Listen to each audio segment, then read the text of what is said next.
direct from Las Vegas. Stephen Carter-Hicks.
Old-fashioned. I love the moonlight.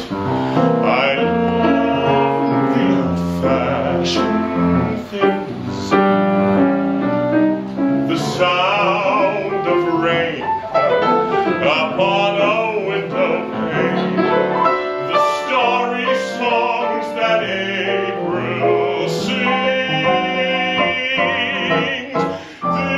This year's fancies are passing fancies, but sighing sighs and holding hands, these my heart understands. I'm old-fashioned, but I don't mind it. That's how I want to be, as long as you agree to stay old-fashioned with me. Good evening. I'm so glad you guys could be here. Thank you, thank you, thank you so much.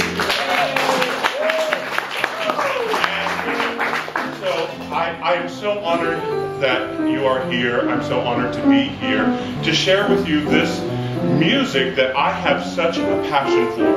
And not just the music, but this. Because we live in a time now where we live with iPods and iPhones and iTunes and eyeballs and Elemental P and QRC. Everything's got an initial, and people don't talk to each other anymore.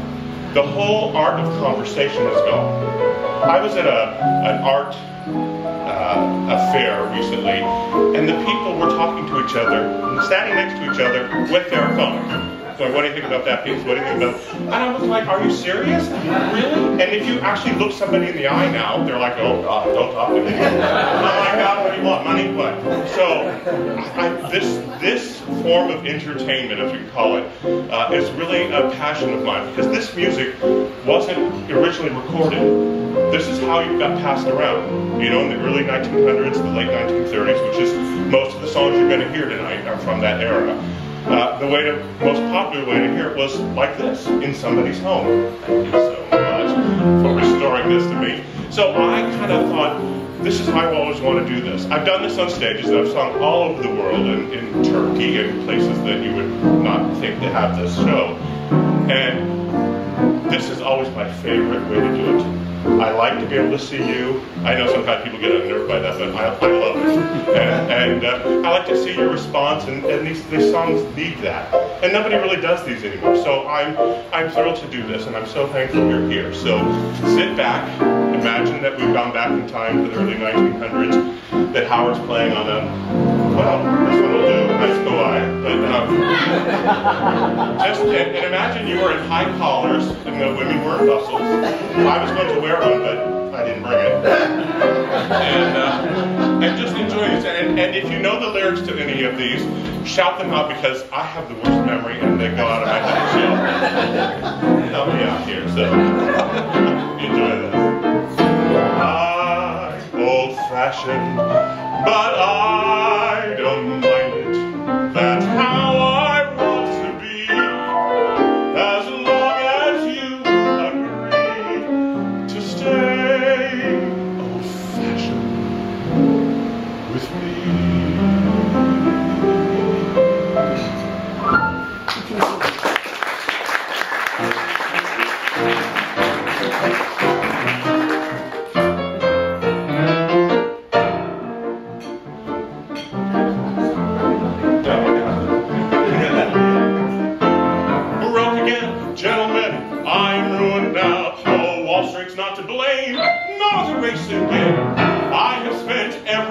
Shall I tell you how? Oh, listen one and all to the cause of my downfall.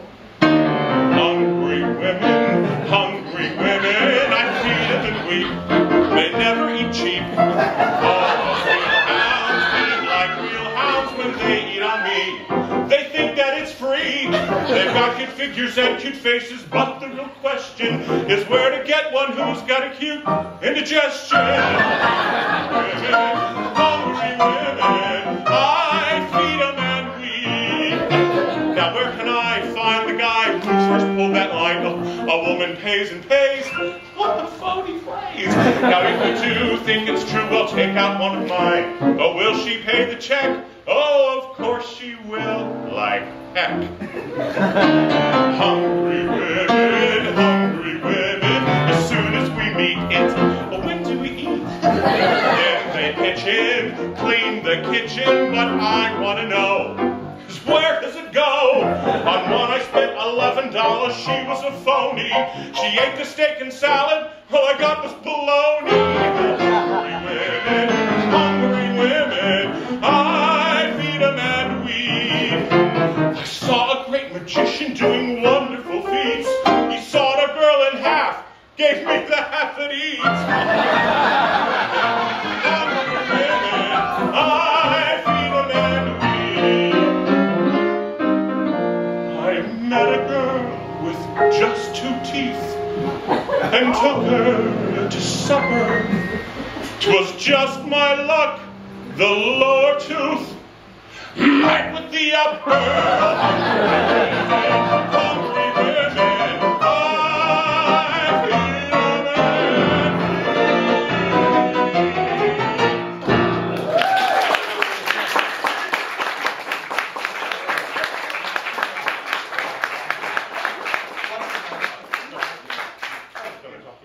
No, we can't. Go right ahead. I love the casualness of our Now, you all know Howard Breitbart, I'm sure.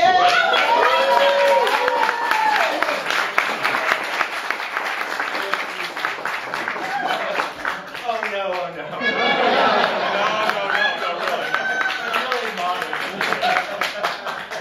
Come on. I've had the joy of knowing you for a really, really, really long time. Oh boy. A long time. And he and Bill both. Bill and I met at Washington Opera when we were singing the chorus together. And that was a long time ago. I was, however, the very first opera singer in Washington Opera history to be naked in an opera on stage. I know, smell me. Yeah. It was in the Coronation of Poppaea, a Baroque opera, which, immediately I go, nudity, Baroque, and it was the Coronation of Poppaea, and they wanted to do this scene where the senators were in the sauna, and Nero rips off the towel of one of the senators and embarrasses him. And so they said, who would be naked? Well, nobody they all just ran the other way, and I was just like the last one standing. I'll do it. So, but it was that's how we met like during that time period. So, they're still talking about it today. Yeah, they really do. Remember when Stephen was naked? So, and Martin Feinstein almost had a heart attack and said, "No, absolutely not. We cannot have that." So I had to wear underwear, but it was still fun. So Howard and I have known each other for a long time, and when I first started doing this music and working on this, we had done a lot of stuff together. We've done a lot of the Smithsonian Palm Court series and cabarets, and of course Mrs. Foggy Bottom and Friends forever. And I told Howard about this music, and we started collaborating on this, and we have done this now quite a few times. Now we've been working on this for a long time. We recorded it. So I was very fortunate. CDs are available. And CDs are available. A lot of this music was given to me by my dear sweet friend Michael Feinstein. And when I had gone to cabaret camp, and Andrea Margavici said, "This music is perfect for you. You should be doing this," because I had a couple of pieces, and I said, "Well, I really don't have resources to all of this," and I would go to the library and look. But Michael said, "You know what? I have some music for you."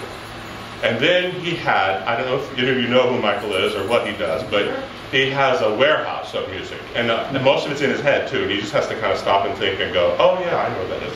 So a lot of the music you're going to hear today, Michael had given me. Some of it has never been recorded until now. And one particular one, which we'll talk about when it gets there. But so Howard and I started doing that. I went on the road with some Broadway shows. I worked in New York. Worked on Broadway for about 11 years, and I toured for a long time with 3 different shows, and ended up running away to the circus. And now I work for Cirque du Soleil. Yeah, really, I'm one of the contortionists.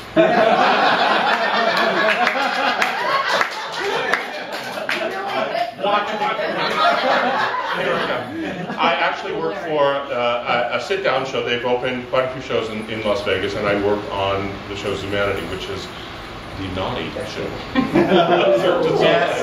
The nasty show. So there you are, is a little bit about me. We'll find out a little more later, and I have some other interesting stories for you. Let's let the music tell it.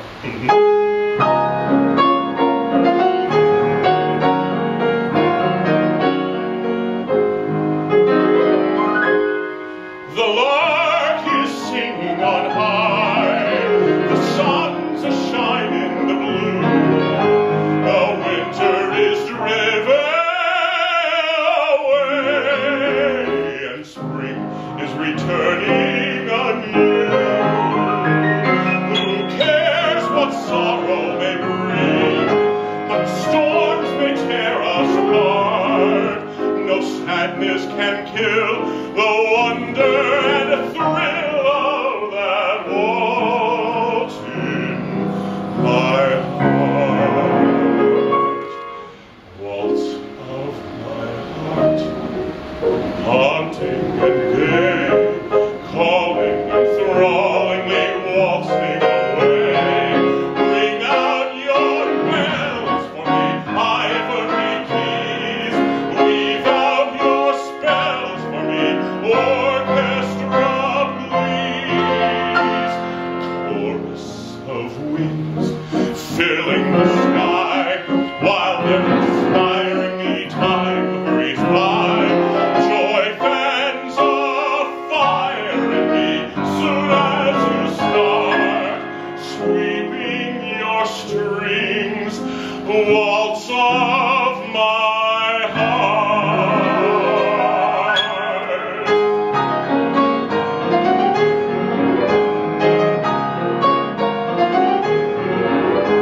The winter is driven away, and spring is returning anew.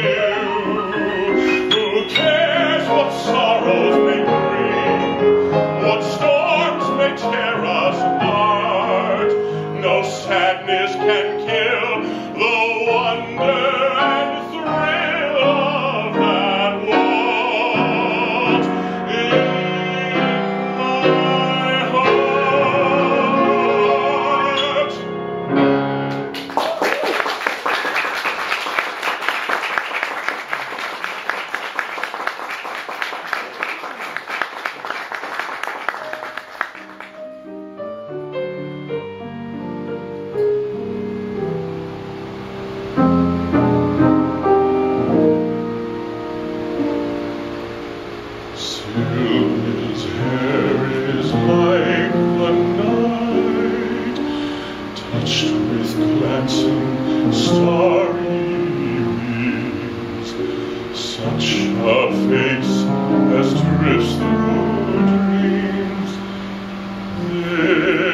Sylvia to the sight, and the touch of Sylvia's hand is as light as milkweed down when the meads are golden brown, and the autumn fills the land.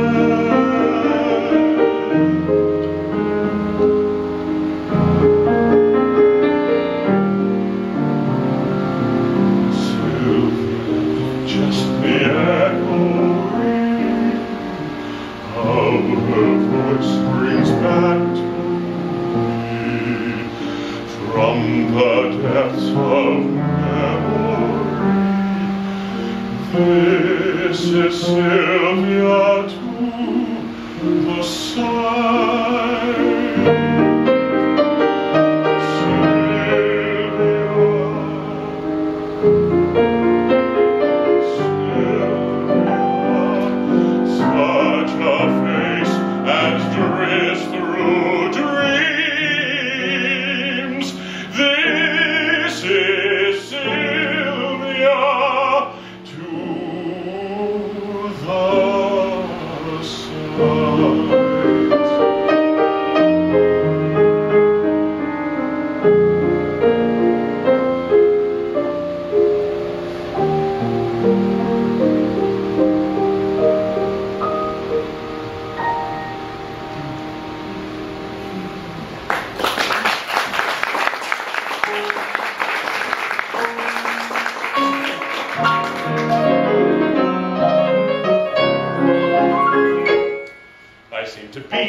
Of a cruel jest. It dogs my footsteps with the girl I love the best. She's just the sweetest thing that I have ever known, but still we never get the chance to be alone. My car will meet her, and her mother comes too. It's a two-seater, still her mother comes too. At Ciro's when I'm free, at dinner, supper, or tea, she loves to shimmy with me, and her mother does too. We buy her trousseau, and her mother comes too. Ask not to do so, still her mother comes too. She simply can't take a snub. I go and sulk at the club, and have a bath and a rub. And her brother comes.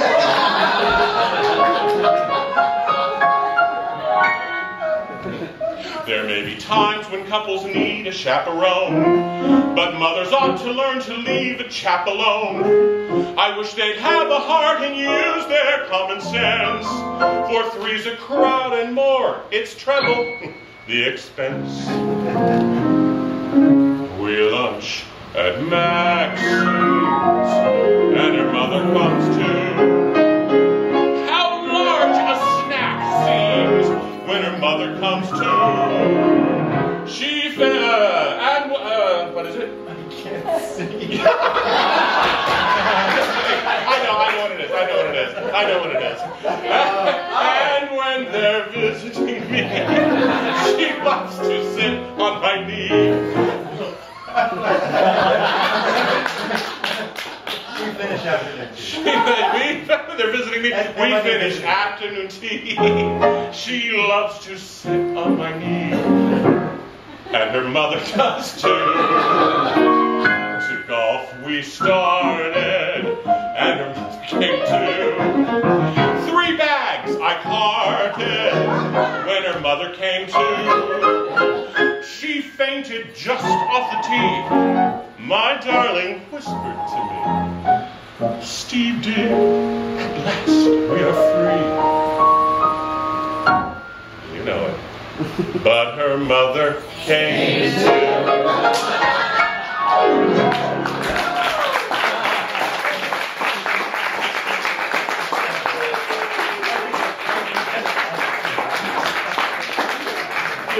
doesn't help me when you feed me lyrics when you can't sing. I know. We had this all worked out. I'm in between needing glasses and not. No, I haven't. But it's actually hard to play if I have them on. I can see, but I can't. Oh, And they're only ones, you know. Five vocals. Hello, hello, we are all. No. This is there not a note there? It says Michael talk, but you did that. Oh, did I? Oh. Yes. Well, I do want to tell you this one little story. That's a great story. Are you sure which? No, Yes, the WH. Oh, yeah. Okay, so I'm going to drop some names because what the hell? That's what he does. That's what I do best. I used to call home to our friend Cindy Hutchins and say, guess who I met today? Guess who came into the theater today? Al Pacino. I work with Al Pacino. I'm working with Carol Burnett. I'm working with the blah, blah, blah. And so, and she would always just die. So Michael called me. We were out doing something, Michael Feinstein, on a Sunday and said, hey, what are you doing Tuesday? I said, well, I was working on a funny thing happened on the way to the forum. And I said, with Whoopi Goldberg at that point. And he said, do you want to go to Washington with me? And I said, for what? He says, we're going to have dinner at the White House. Yeah, me too. And I was like, yeah, it doesn't matter. I'll find somebody to work with me. Don't worry about it. So we get up, we go, we fly down here, and it's a $10,000 a plate dinner. Hillary Clinton is being honored by the Eleanor Roosevelt Society. And it was during that administration. And the second time, so the Monica stuff was happening, and we were like, wow. Well, I mean, it was getting ready to. But, so we go, and we're having a great time, and there's, I don't know if you've ever been to dinner at the White House, but maybe you have, I don't know. But it's very grand, and it's just all packed stuff.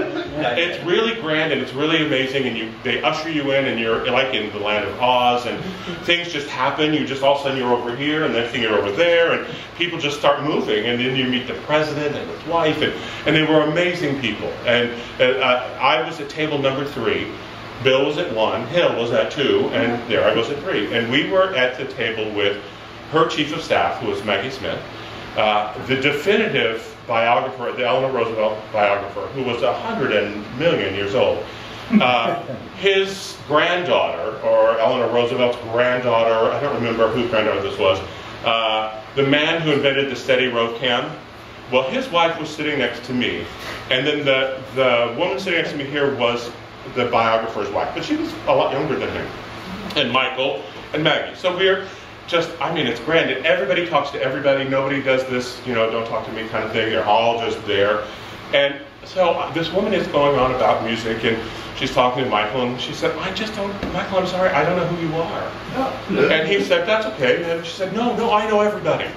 I know everything. I know all music. I follow it. I'm a devotee. And she's just going on and on to Michael Feinstein. And he's got 30 CDs out by this point. And he said, I would be happy to send you some CDs so you could know who I am. And she was like, oh, that would be so great. And she turned right to me and grabbed my arm and she said, but you, I know exactly who you are. I've seen everything you've done. I'm your biggest fan.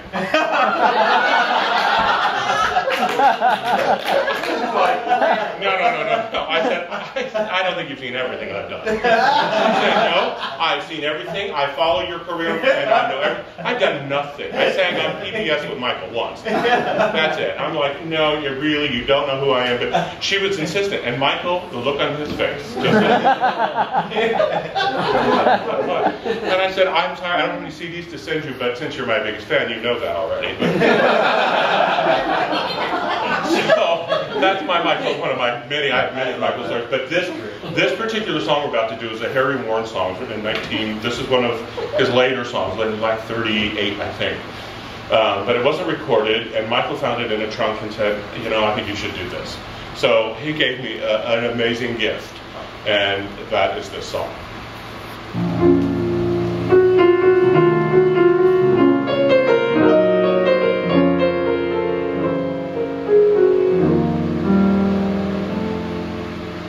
Why am I so jealous of the moon? Jealous of a summer night in June? Why can they remain beside my darling while I must leave? so soon, summer night,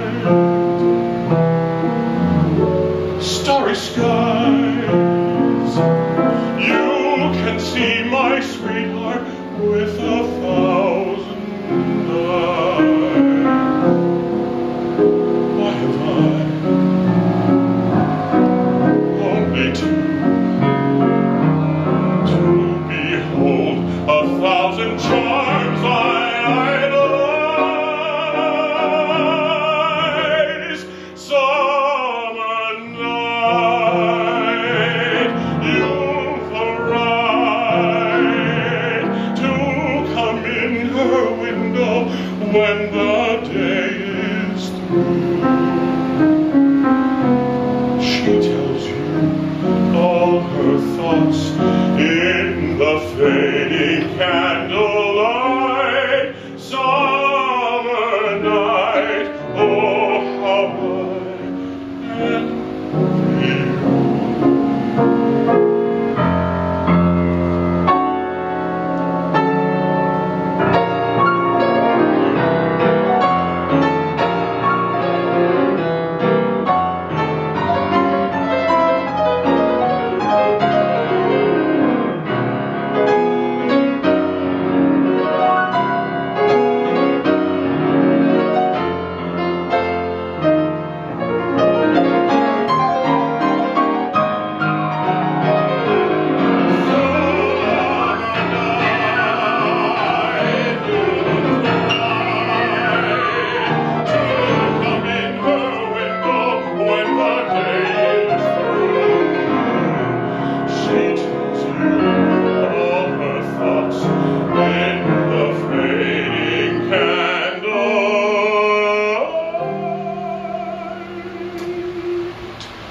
Summer night, oh how I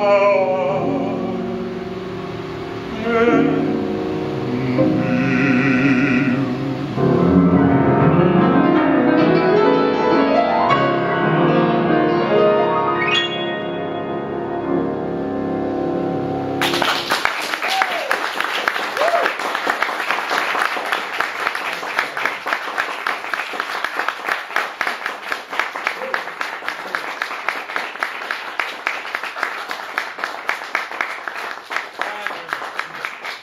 I'll be playing from now on. Oh, good. It's too hard.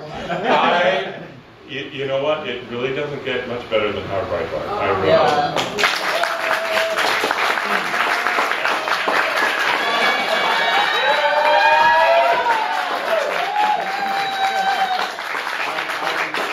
I'm really blessed, and so is he. So, we are going, wrong turn. You know what? I work on a nasty show in Vegas. I'm sorry.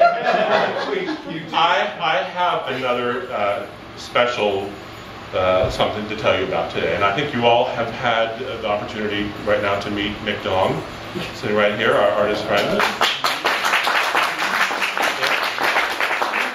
and his partner Jeff Rule. They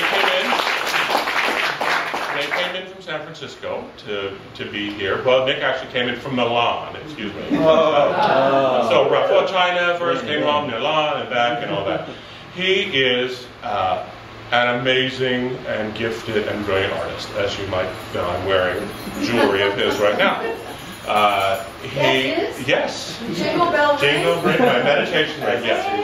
And he has been chosen and been selected and tapped and honored to celebrate the 40th anniversary of the Renwick Gallery of the 40 top artists in the world or in the country? Let's say the world. Anyway. Let's say the world. I like the world. In the world, the universe. 40 artists under 40. Under 40 under 40. And he has a piece that's going to be installed in the Renwick, and it's an enlightenment room, and it's a very large piece.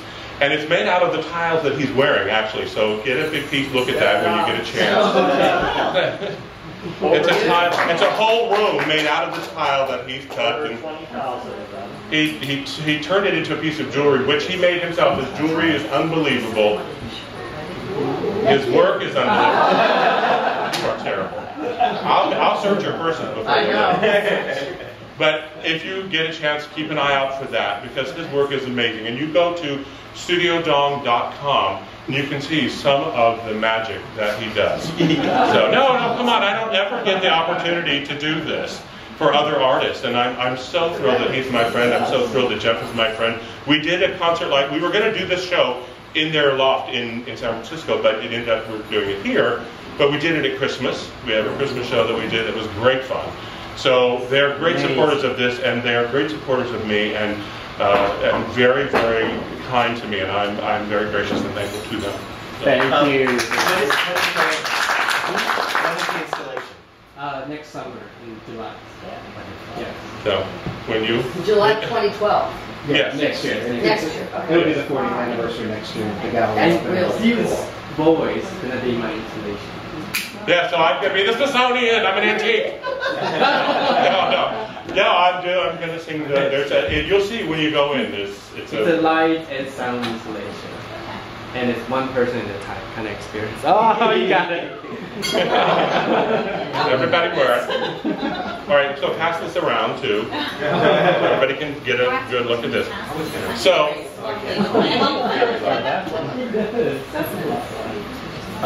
enjoy that. Enjoy this going around. We've got a few more little numbers to do for you.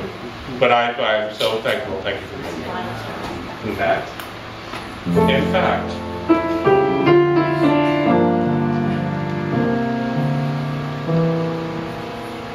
somewhere I know, from the blue of the sky, God caught a gleam of its radiant blue,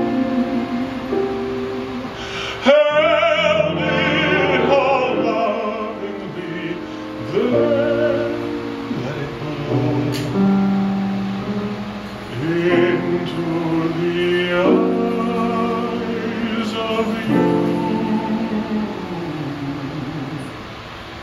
Into the eyes of you.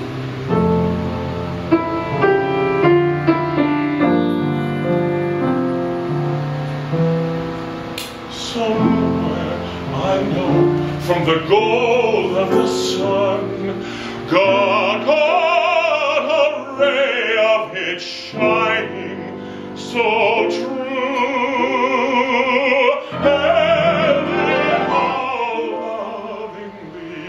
Then let it melt deep in the heart of you, deep in the heart of you.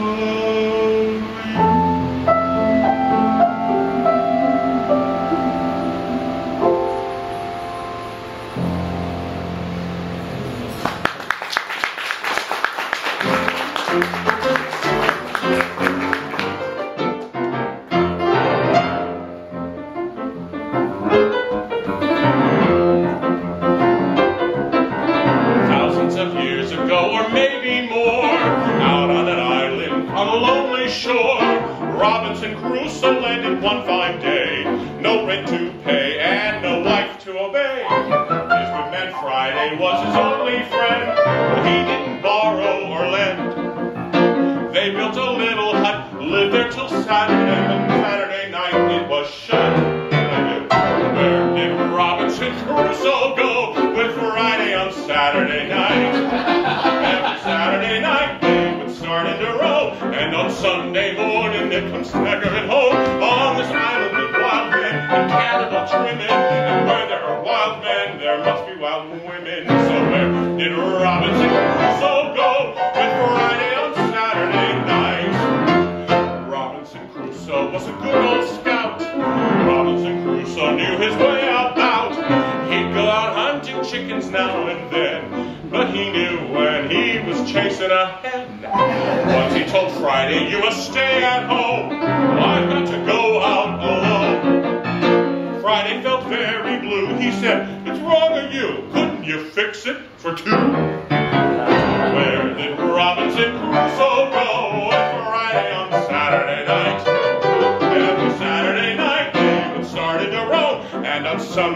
morning there comes staggering home on this island. There's wild men and cannibal children, and where there are wild men, there must be wild women somewhere. In Robinson Crusoe, with Friday on Saturday night.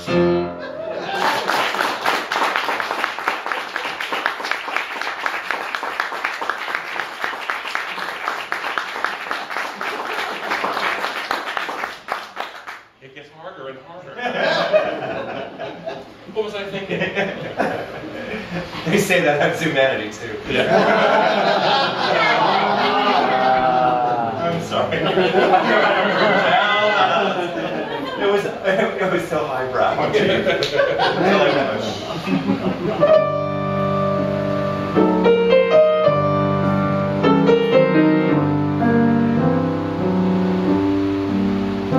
She is watching by the poplars, brunette with the sea blue eyes.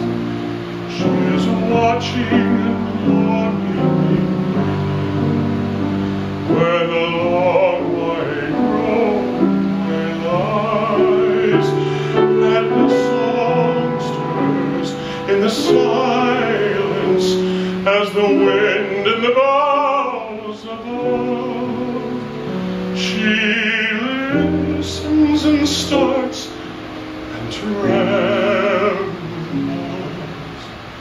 'Tis the first little song of love.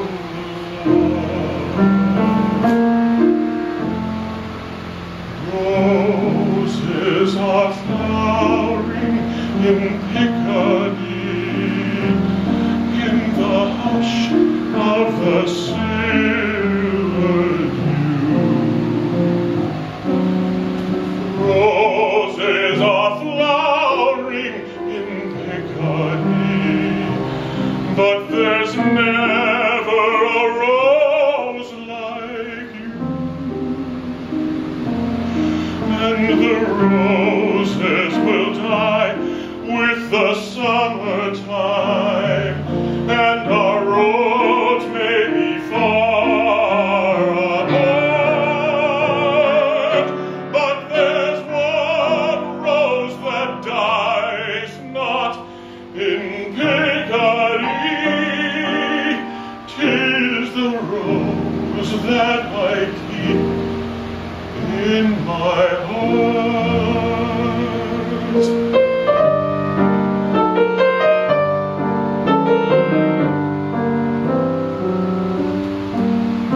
And the years fly on forever as the shadows veil their skies, and he loves to hold her little hand and look in her sea blue eyes, and she sees the road by the poplars where they met in the bygone years, for the first little song of the roses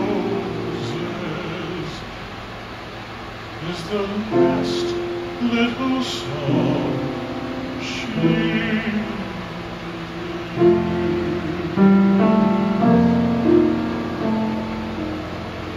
roses are shining in Piccadilly, in the hush of the silver dew. Roses are flowering in Piccadilly, but there's never a rose like you. And the roses will die with the summertime, and our roads may be far apart, but there's one rose that dies not in Piccadilly. 'Tis the rose that I in my heart.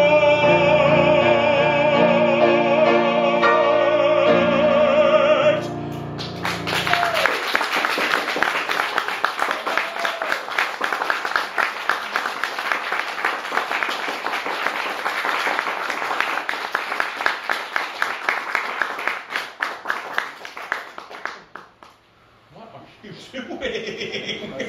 Hand cleaner. This is somebody's. I don't know who's been touching the piano. You know, they had a piano tuner here. They're always filthy and they don't bathe. Oh, Lord. Oh, my God. It is oftentimes a question in this age of indigestion as to what to eat or what to leave alone.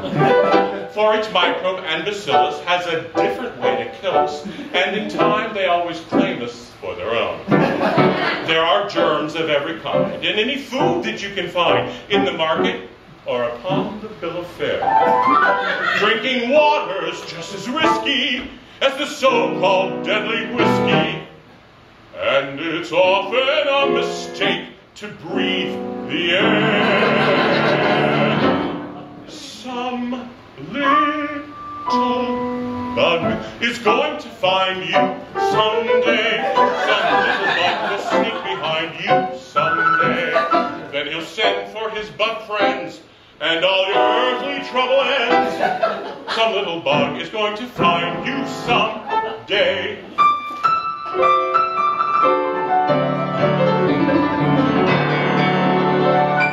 The inviting green cucumber gets most everybody's number, and the green corn has a system of its own. While the radish and the cabbage often make unpleasant baggage and may introduce the doctor in your home.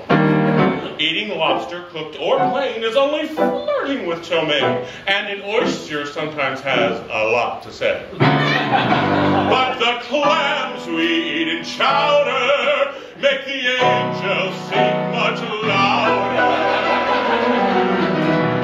For they know that we'll be with them right away.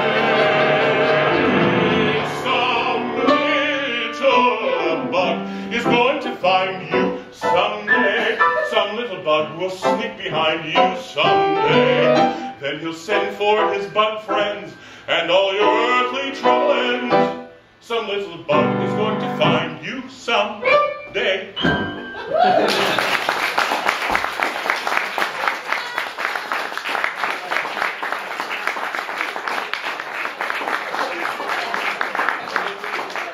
It's amazing how timeless and how timely some of these songs are.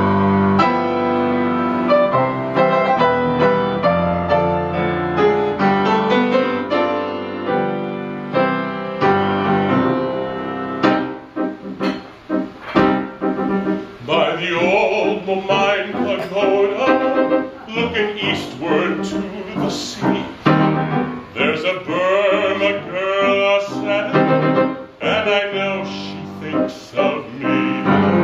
For the wind is in the palm trees, and the temple bells they say, come you back, you British soldier, come you back to Mandalay. Come you back to Mandalay.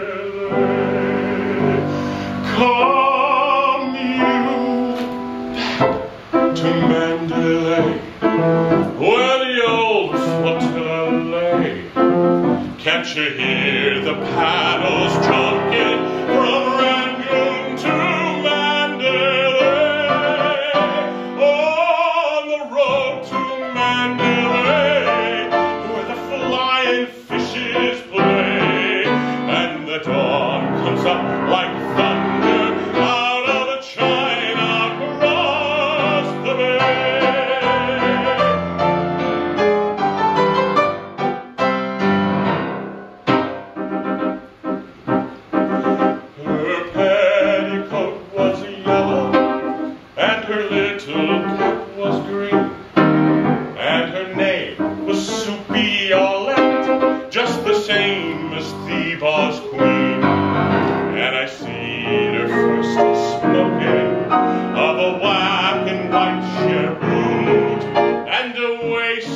Christian